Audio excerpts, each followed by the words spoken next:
Изделие сшито идеально, но промахнулись с тканью, можно выбрасывать? Наверное, каждый это проходил.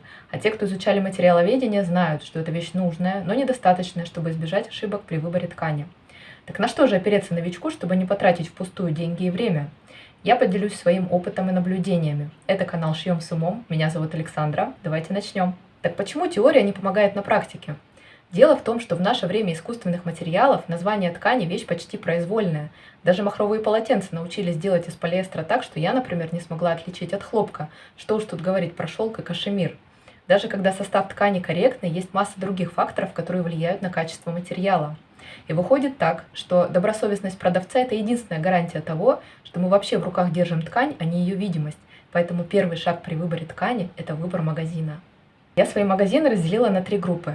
Самые дешевые магазины – лучший вариант для тренировок. Но когда освоитесь, будьте осторожнее с выбором. Я там перестала брать ткань для одежды после того, как у меня на брюках после второй носки на складках вытерлась краска, и брюки пришлось выбросить. К этой же категории относятся магазины, где продают на вес остатки тканей из производств. Тут как повезет с производством, но мне иногда удается найти хороший трикотаж для домашней одежды. Главным достоинством магазинов средней цены является выбор цвета и принтов, а также, на мой взгляд, там лучшее соотношение цены и качества трикотажа. В магазинах высокой цены самый широкий выбор. Я когда впервые туда попала, я не знала, что такие ткани вообще бывают, поэтому рекомендую просто туда сходить на экскурсию.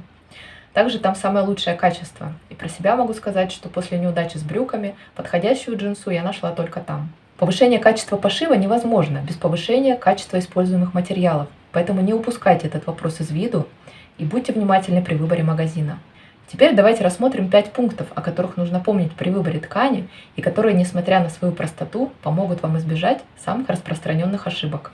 Первый пункт – это комфорт и ошибки, связанные с ситуацией, когда вещь красивая, но вы просто не можете в ней находиться. Важно помнить, что чем ближе к телу, тем важнее натуральный состав материала. Он обеспечивает комфортность ощущений, способность впитывать пот и пропускать воздух. Для этого подходят как натуральные ткани, так и искусственные ткани, которые производят из натурального сырья, такие как вискоза. Обратите внимание, что это правило действует и в отношении подкладки. Я лично признаю синтетику только в верхней одежде. В остальных случаях для меня это просто компромисс в отношении цена-качество. Также важно помнить, что чем ближе к телу, тем важнее свобода движения. И если ваше изделие полуприлегающего силуэта, то стоит обратить внимание на ткани с 1% эластана в составе, либо 5% для трикотажа. Этого хватит для комфортной носки. И также это правило действует в отношении подкладки. Если ваше изделие из эластичного материала, подкладку также стоит брать эластичную. Следующий пункт – это тепло и ошибки, когда вещь красивая, но холодная. Это касается верхней одежды. И здесь я не рекомендую увлекаться синтетическими пальтовыми тканями и искусственным мехом. Чем выше содержание шерсти, тем теплее. Также вещь не должна слишком далеко отставать от тела и желательно иметь дополнительную ветрозащиту. Следующий пункт – это способность держать форму и ошибки, связанные с ситуацией, когда из-за неправильно подобранной ткани вещь выглядит не так, как вы себе представляли. Формообразование для меня, честно говоря, самый сложный момент. Очень трудно определить на глаз, выразит ли конкретная ткань именно ту форму, которую вы себе задумали. На это влияет и плотность, и толщина, и тип волокон, и тип их переплетения. Чтобы допускать меньше ошибок, находясь в магазине и держа ткань в руках, сымитируйте в ней все те элементы, которые имеет ваша модель. Складки, сборки, защипы, воланы, драпировки и прочее. Сложнее, если изделие классическое и имеет четкие конструктивные линии.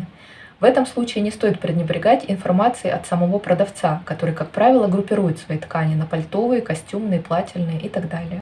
Следующий пункт – это сложность ткани и ошибки, связанные с неучтенными технологическими трудностями, которые ткань может с собой нести. Я приведу особенности тканей, с которыми я рекомендую вам связываться только после того, как все предполагаемые узлы в вашей модели вы уже освоили. Крупный принт и крупный узор фактуры часто ставят нелегкую задачу совмещения рисунка на стыках. Светоотражающая ткань делает заметными малейшие косяки. Ворс требует особой технологии утюжки, либо запрещают ее вовсе. Плащевку, мембрану, ткани с пленками, эко-кожу нельзя утюжить, они не терпят лишних проколов иглой и часто требуют специальные лапки. Ткани с осыпаемыми краями требуют дополнительной обработки срезов. Скользкие ткани сложнее кроить и шить. То же самое можно сказать про ткани очень светлых оттенков. Это примерный список. Напишите, с какими еще сложными тканями вам приходилось сталкиваться. Теперь рассмотрим, на что обратить внимание, чтобы избежать ошибок с расходом ткани. Обращайте внимание на ширину полотна. И если она оказывается не такой, как вы рассчитывали, с собой лучше иметь лекало, чтобы произвести прирасчет на месте.